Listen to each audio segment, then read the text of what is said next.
He was terrific and unique. He was one of the first players actually to come out of Africa that was a big success.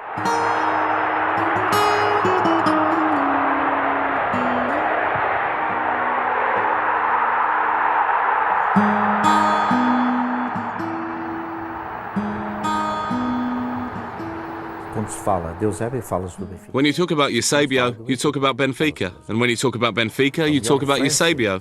He's the biggest name in the club's history, and the only living myth I'm privileged to know.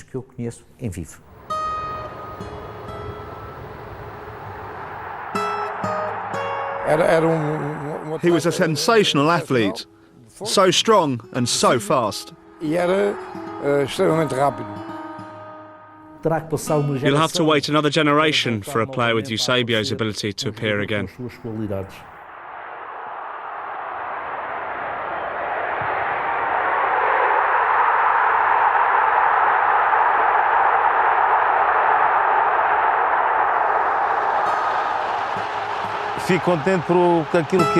I'm just happy with everything I've achieved.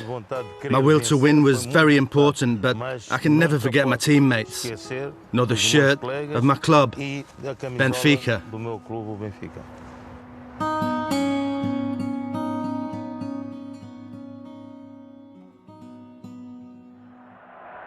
In May 1961, Benfica beat Barcelona 3-2 in Bern to become the first club apart from Real Madrid to win the European Cup. Even then, the Portuguese club were looking to the future, having just signed an unknown 19-year-old from Mozambique by the name of Eusebio da Silva Ferreira. When Eusebio arrived, Benfica were Portuguese champions and European champions. Back then, we were already the biggest club in Portugal.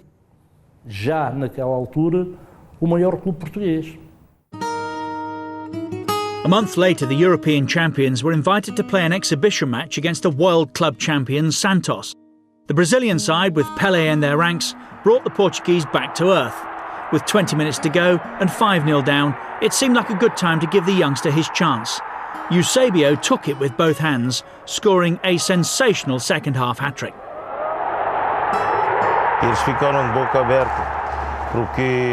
They couldn't believe it. No one knew me back then.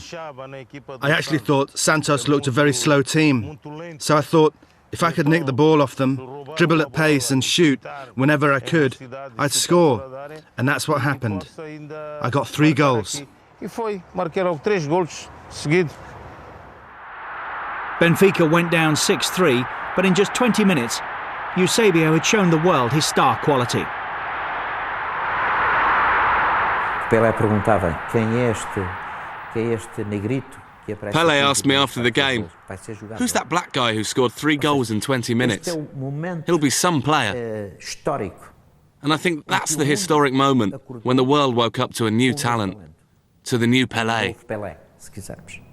I think that moment, that day, tells the story of a great player and above all a great man who blessed this country with his exceptional talent.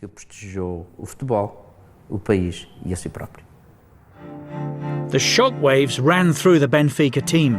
They were European champions, but every one of that lineup felt Eusebio's impact. His arrival meant that things would change.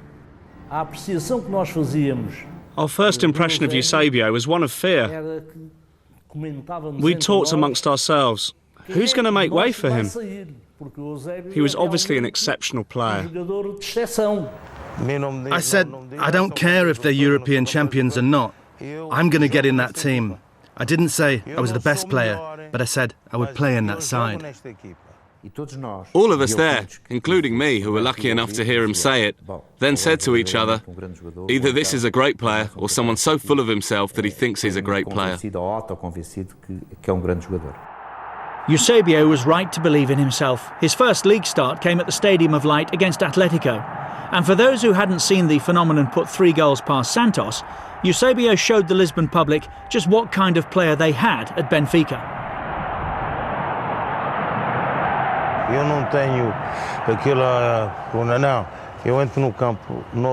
I never got nervous. I just loved playing the game. I'd respect my opponent, but I'd like to go out there showing that I wanted to win, that I wanted to score. I made my debut here and scored 3 goals. It was fabulous because it was the beginning of my professional career.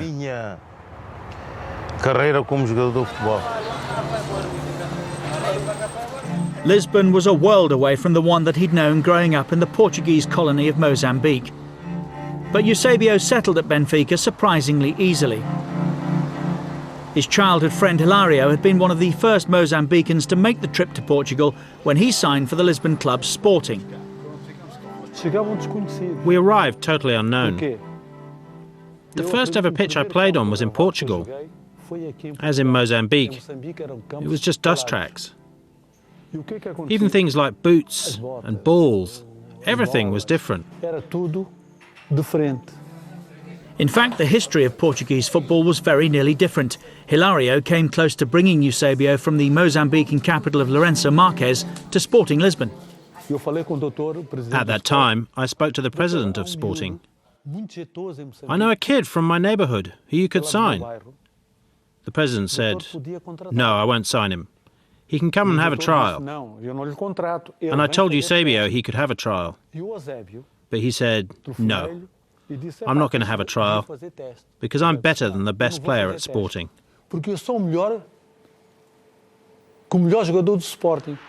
Sporting's loss was Benfica's gain, and Eusebio's reputation quickly spread. In his first season, his goals fired the club to a second successive European Cup final. Their opponents this time were Real Madrid. I remember that I didn't sleep well the night before the game. And then on the day I remember looking at Di Stefano, Puskas and Hento, players I'd heard so much about and was curious to see. Back in Africa, we'd always dreamed about playing against Real Madrid. We'd heard of them, winners of the European Cup. And then, of course, they had Di Stefano, my hero. Benfica had already broken Real Madrid's monopoly on the European Cup. Now they were aiming to create another European era. Madrid had won 5 European Cups. We'd come to the end of our era, and it was the time for new teams. That's normal. They used to have 5 gears, then they suddenly got 6 gears. Eusebio generally played in 5th, but when he needed to, he could always find another gear.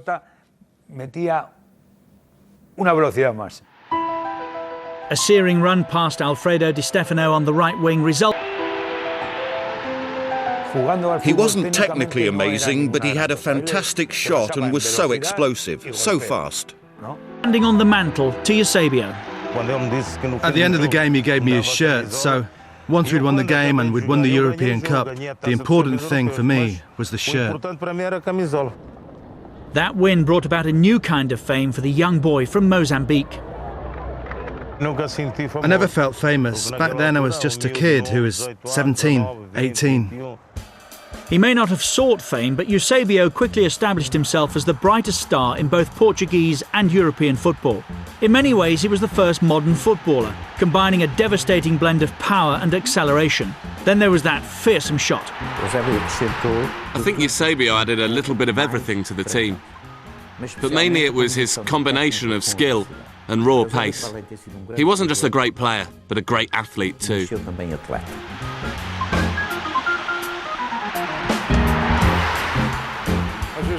He was so good that a bad pass to him would be reported as a good pass in the press the next day. Sometimes I'd give him a really poor ball, but he'd get it under control so easily and so often score that the papers would then report how Eusebio scored after another good assist from Graça. And I'd made a mess of the pass.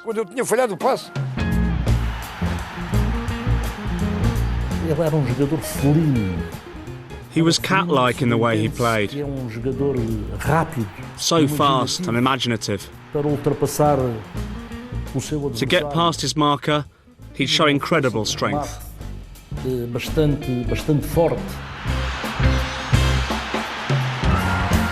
remember the first time I ever played against him, I thought, what a fantastic player, so fast and had this desire when he got near the box. He had to finish it off with a shot.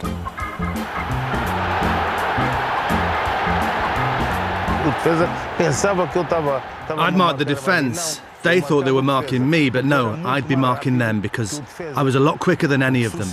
When Simoes got the ball, he knew where I'd go, play the ball into space, and I'd run onto it and score. Naturally, Eusebio's goals brought trophies for Benfica. They won consecutive league titles between 63 and 65, and it was also in that year that Eusebio received the Ballon d'Or, confirming his status as Europe's top player. Fortunately, I came to be considered one of the best players in the world and one of the best goal scorers in the world.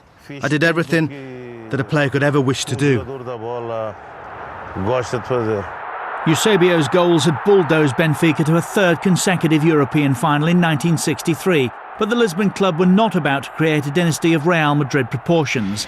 Their opponents were AC Milan, and despite Eusebio's opening goal, Benfica's attacking football met its match against Italian defence. Milan won 2-1. The spectacle of the game, rather than the cold, calculating style of the Italians.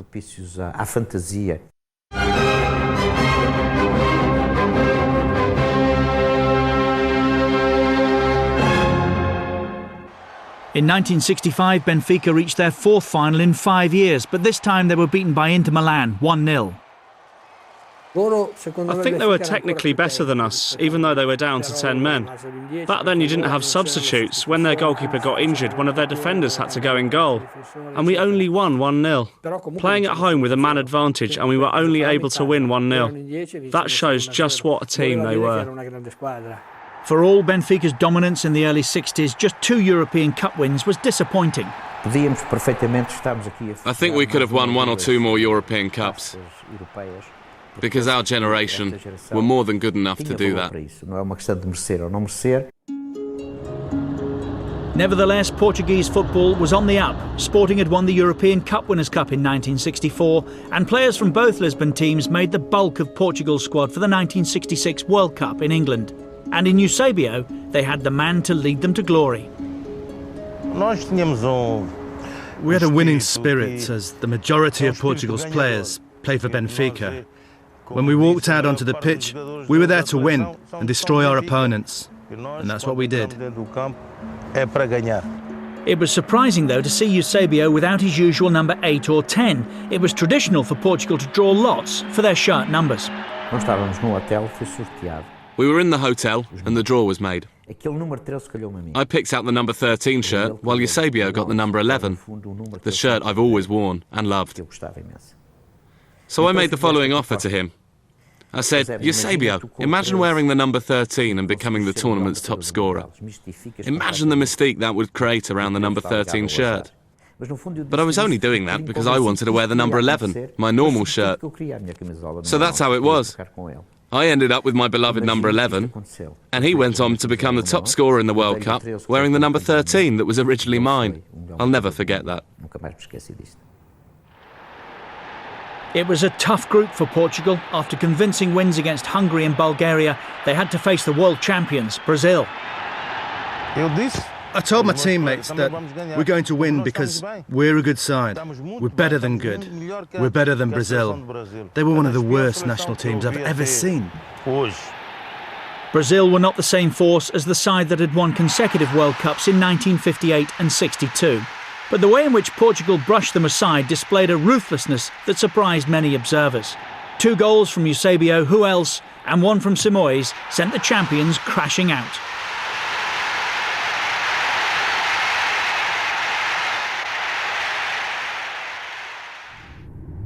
Next up for Portugal, the quarter-finals and a game against the tournament's surprise package, North Korea. Eusebio, though, was at the peak of his powers.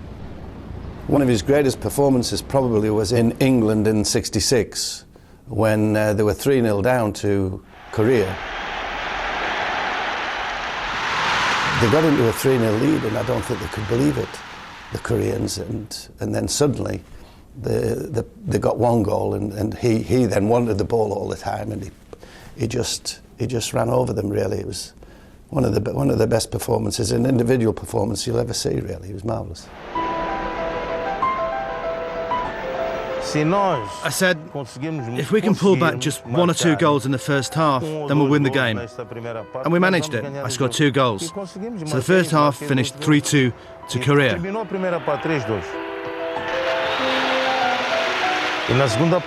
7 minutes into the second half, I made it 3-3.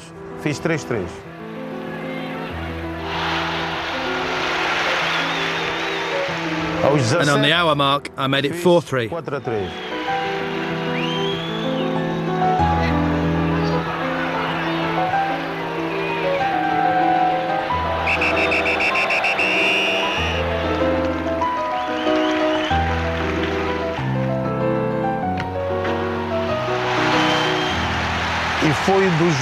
It was one of my best ever games in a Portugal shirt.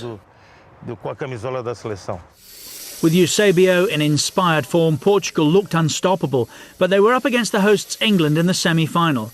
Eusebio and his teammates were relaxed and confident of another win. You're not afraid? Não tens medo? Não tenho, não.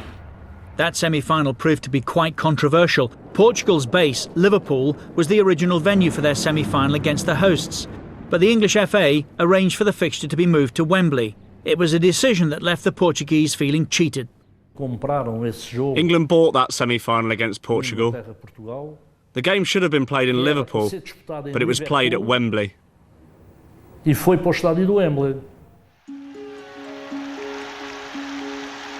After their gruelling quarter-final against North Korea, a hasty journey to London was hardly the ideal preparation for Portugal. Eusebio in particular was struggling to impose his usual game on the English.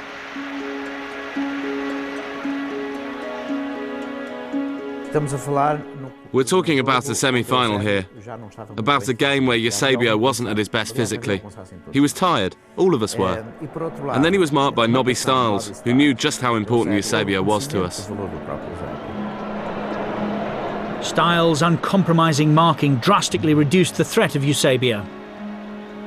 By stopping Eusebio, England had stopped Portugal. They didn't let Eusebio play, and Eusebio couldn't find his usual inspiration to get away from his marker, which in turn gave us less chance of winning the game.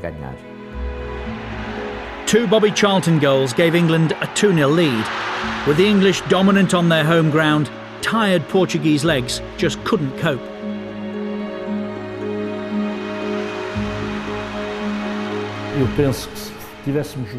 I think that if we'd played in Liverpool, we would have beaten England. Even today, I believe that wholeheartedly. A late Eusebio penalty was too little, too late. For Portugal, the dream was over. It was really sad. When we lost, I looked to the sky and said, Lord, what have I done to deserve this? And that's when the tears came.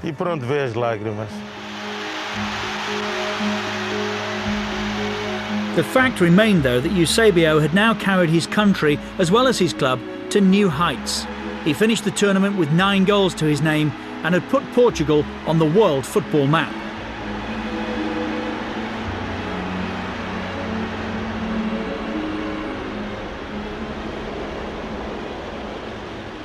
He was the tournament's top scorer, and he was the best player at the World Cup. No doubt about it. I'm not just saying that because he was my teammate, and I like the guy, but it's true. Back with Benfica, the goals continued to flow. He received the European Golden Boot after an incredible 42 goals in 1968. It was becoming very obvious just how important he was to his club's chances of success.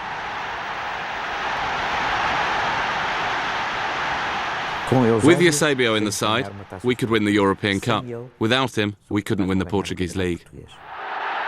In Europe, Benfica was still a force to be reckoned with. A Eusebio goal in their European Cup semi-final against Juventus gave the Portuguese a 5th European final in under a decade. Benfica's opponents were Manchester United. For Eusebio, that meant another encounter against his midfield nemesis, Nobby Stiles. Eusebio had to be marked. You just couldn't afford to let him wander and roam all over the field like he wanted to do. And Nobby Stiles was given that job. And I don't think that Eusebio actually played against people, a person like Nobby Stiles very often, and he was just terrific. He nullified it. Stiles era muito agressivo na marcação. Stiles was a very tough marker and hard to shake off. Eusebio would often talk about it. He'd say to us, it'll be hard to get rid of Stiles, so the rest of you will have to do all the running. I wasn't fit against Manchester United because if I'd been fit, I'd have scored. In the first half. But in this case, he missed when it was almost impossible to. With just seconds remaining, Eusebio missed this chance to give his side the title. His response was typically gentlemanly, but Manchester United ran out 4-1 winners in extra time. Another chance of European glory had passed Benfica by, and yet again it was defeat for Eusebio at Wembley. I scored goals there but never won a game. The only stadium where I've scored and never won. In the early 70s, Eusebio's hunger for goals never diminished. Another European Golden Boot was testament to that. But having remained loyal to Benfica for 15 years, he decided to grasp one final payday in the burgeoning North American Soccer League. When I went to the US, I earned in a year what I'd have earned at Benfica in 3 or 4 years. And it wasn't even a year, more like 5 or 6 months. He was an instant success playing in Boston and then moving to Canada, where he captained the Toronto Metro's Croatia in the 1976 Soccer Bowl to win the NASL title. Crossing and there's a goal! Eusebio, a header. We were champions in Canada. We were champions of the NASL. And I was captain of the side just as I had been in Boston. Goals and trophies were never far away from Eusebio throughout his glittering career, but his body could no longer keep up. A long-term knee injury forced him to retire in 1978.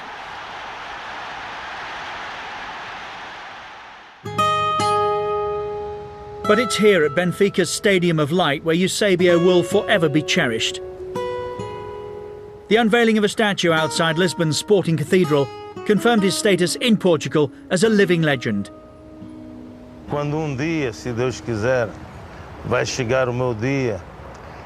God decides that my days are up, I hope that my funeral procession will stop in front of my statue,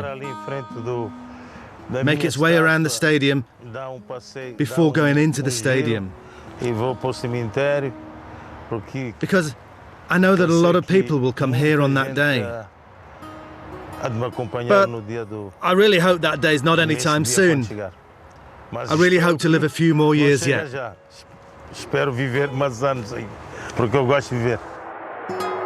Yet it's for his football that Eusebio will live long in the memory. For Benfica, he scored 638 goals in 614 games, winning 11 Portuguese championships, 5 Portuguese cups, and 1 European Cup in just 14 years. Portugal's greatest ever player also scored 41 times in 64 appearances for his country. Eusebio da Silva Ferreira. There will never be another like him.